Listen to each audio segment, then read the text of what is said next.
What is up, Knicks fans? Welcome back to yet another episode of Fireside Knicks with your host, Dylan Backer. And today I want to talk about a trade target that I wanted in the offseason, and he's kind of being brought up again. It is Jonas Valanciunas of the Washington Wizards. Now, this guy, 7-footer, he's been in the league now for about 13 years. He's been around for quite a while, right? But he has also been very durable. He's been a good scoring big. He's on the Washington Wizards right now, as I mentioned in the opening, of course. But he's been coming off the bench primarily for them this season after he signed a contract with them in the offseason. And really, I wanted him. I did. Before we acquired Karl-Anthony Towns, I wanted Valanciunas. He was one of the guys that I wanted them to go get. I thought he would have fit really nicely in the system. He's an offensive-centered big who can also get a lot of rebounds. This season, he's averaging around 11 points and 8 rebounds per game. So he's been a very serviceable big, a very steady big, and somebody that I think could make a good impact even off the bench for the Knicks, right? And considering that he is on the Wizards, I don't think he's going to cost like a hefty price, but he pretty much probably would come at the cost of Mitchell Robinson. So that is one of the guys that we have to talk about today. Mitchell Robinson, of course, we've talked about him dozens of times this season. I'm sure a lot of you guys are probably sick of hearing us talk about Mitchell Robinson at this point, but we all know how great of a player he is when he's on the court. But he's not on the court, and that's the biggest problem. He hasn't been on the court this season. We don't know when he's going to be on the court. We don't know if it'll be before or after the trade deadline when he will be cleared to play, which is kind of one of the biggest keys, really. Because if he's not ready to come back, around the time of the trade deadline, maybe the Knicks move on from him, and maybe they get rid of that contract, and, they get a guy that is durable and will actually play games, which is what Valanciunas does. Valanciunas is a guy who has played at least 60 games every season since 2019, and he's only played less than 60 games just one time in his career. He's been very durable, very steady. He's been a pretty consistent player as well. This is a guy who, he primarily works in the low post, but he'll occasionally hit a three-pointer here and there. His three-point volume has kind of decreased over the years, but he's someone who can still give you one once in a while. He's a guy who can space the floor, something that Mitchell Robinson cannot do. As great as Mitchell Robinson is on the defensive end, he clears Valanciunas on that side of the floor, but the offensive limitations have been, it's something that the Knicks need to address this year at the deadline. We know that, the defense has not been the best for the Knicks this season. I know Mitchell Robinson will anchor the defense. He provides the interior presence, the offensive rebounding, all that stuff, right? But the Knicks have no bench scoring whatsoever. They rank dead last in bench points per game. Cameron Payne and Miles McBride have pretty much carried the scoring load off the bench this season.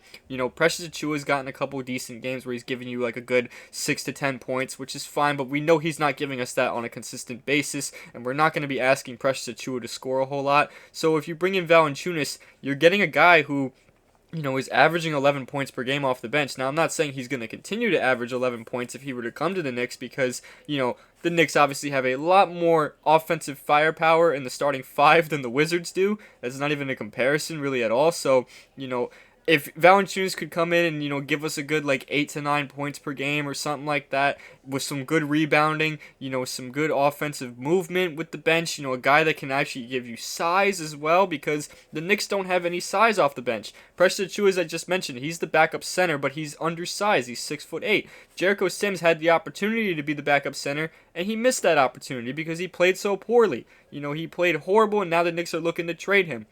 So, really, I think Valanciunas could solve a lot of problems for this team. I know there's definitely other options out there that I would think are better. I think Walker Kessler is the dream option, right? I don't think it's realistic, though, as I mentioned in our previous video. I don't believe that getting Walker Kessler is a realistic outcome at this point. I think he's going to go to a different team, a team that has more assets to shell out, and a team that can also possibly start him. Because I think Kessler is good enough to start at this stage of his career the way he's played. And the Knicks obviously have Karl-Anthony Towns at center. And of course, theoretically, you could move Towns to the 4 and Kessler at the 5. Or even when Mitchell Robinson comes back, same situation, move Towns to the 4. But at the end of the day, I don't know if the Knicks want to move him out of that center position just because he has played so well at the center position this year. Towns has been one of the best players in the NBA overall this season, and I think him playing the 5, a natural position of his, is contributing to that. I understand that, he's not the best interior defender, he's not the most imposing threat, but he's easily a top 2, top 3 center in the league this season. I think the only center that's been better than him is Nikola Jokic, to be honest with you. So, when you really look at it that way, the Knicks just need a backup center that can give you some depth. Look at last year, Isaiah Hartenstein came in and started when Mitchell Robinson went down.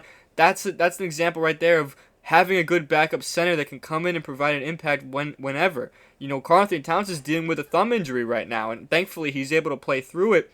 But it's obviously going to hamper him at times. We've seen it hamper him already. He's only 1 for 9 from 3 since coming back. So, there might be some times where he has to sit a little bit more to rest the thumb, or even miss some games to rest that thumb, right? So if you get a center that can come in and kind of just take over his place and give you the same impact, or, well, maybe not the same impact, but a good enough impact to still win you a ball game, then that's great. I think Valanciunas could solve that big time because he has plenty of experience starting. He's obviously, like I said, he's been coming off the bench this season, so now he's got experience in both areas right there. This is a guy who's been pretty consistent his whole career. And I know he's a little older. I know he's 32 years old. He doesn't exactly fit the Knicks timeline in that regard, but I think his play style will fit the Knicks well, and I think he's someone that they should really go after. Now, for what it would cost to get Valanciunas, it's going to cost Mitchell Robinson. I think that's pretty obvious because, if the Wizards are trading away a center, they're going to want to get another big in return. And Mitchell Robinson just makes perfect sense to kind of get out of there in that deal because for 2 reasons. One, the injuries and stuff. He hasn't been on the court this year. He missed 51 regular season games last year. That's been a problem, and the Knicks can't exactly continue to bank on his health much longer because of that contract he's on, which is a 4-year, $60 million deal, so $15 million per season. They can't exactly bank on him to be healthy and be on the court when he hasn't really proven he can do that over the past couple of seasons. He's dealt with numerous lower body injuries and other various types of injuries over the past few seasons, and I understand injuries are part of the game, but they always say the best ability is availability, and Robinson has not been available. It is that simple. We all know how great he is on the court. Best offensive rebounder, amazing shot blocker, great with the putback dunks and all that stuff, great interior presence. But man, the injuries just kill us. It does. I hate to say that because I really love Mitchell Robinson as a player, but it's kind of irritating when I see that, his rehab progress is going slow, or he hasn't been cleared for contact yet, or he hasn't been cleared for practice. He's not even doing sprints right now, and we're almost at the end of January. So at this point, I don't even know when he's going to come back to the court. When he first got hurt, the initial prognosis was that he would return around December or January. Well, we're almost in February now, and he hasn't even been cleared for sprinting, nevertheless practice, so it's going to be a while before he's cleared to return. And, while I do think he could still provide a positive impact upon his return if he's still with the Knicks, we don't know if he's going to be the same player. We don't, because, he hurt that same ankle twice last year. He hurt that ankle against Boston in December of 2023. That's when he missed all that time initially. And then, during the playoffs, when Embiid pulled his leg, and then he hurt his ankle again. Now, I know the second time, I know he can't really do much about Joel Embiid pulling on his foot, but still, it just stinks that we have to continue with these injury problems with him. I love the guy as a player. I think he's an amazing player. I think he's a good player on this Knicks team. I think he's an amazing defender, but he's just simply not available enough. And the fact that he's not available enough, it makes me want to go get a center that I know will be on the court. I'm not talking about Jericho Sims or something like that because he hasn't been good this year. He hasn't really been good for most of his career. This is a guy who's been a 3rd string, 4th string center his entire career. He's currently out of the rotation. So I want to get a big man that will go into the rotation right away and provide a positive impact right away. And I think Valanciunas can do it. I understand he's older. I understand he's not a great defender, all this stuff, but I think the offense is good enough to where you can throw him in there and he can help you give some depth. He can give Karl Anthony Towns some rest, possibly even OG Anunoby some rest as well. OG Anunoby played over 40 minutes the other night. You got to be able to get some depth for these guys to get some rest because fatigue is clearly settling in for a lot of these guys. A lot of these players have been struggling lately from the field, from scoring all around.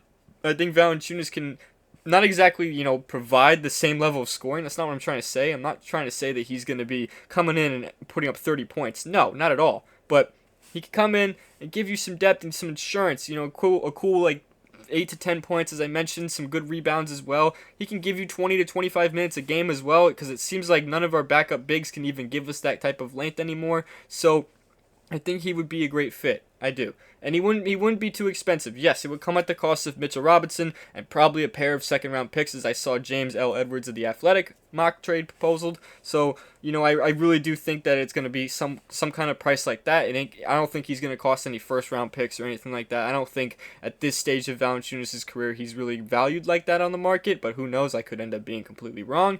But either way, I don't think he'll be too expensive. I think he'll be a solid fit. I think he's kind of a guy that the Knicks really need to try to get. He's someone I wanted. I wanted him during the offseason before we made the trade for Carlton Towns. Like when I first heard that Mitchell Robinson was injured, I wanted to go get Valanciunas because I know Valanciunas can easily just slide in and start. And of course, in this situation, he can easily come in and come off the bench because he's already been doing that this season and he's made a positive impact. So I know he can provide me some good quality minutes regardless of the role he is in. And I think really him being an established veteran helps too, because Tom Thibodeau will actually kind of trust to be able to play him, because clearly he doesn't like to play his rookies. We all know this by now. There's no point in me really repeating it. So that's really all I got to say about that.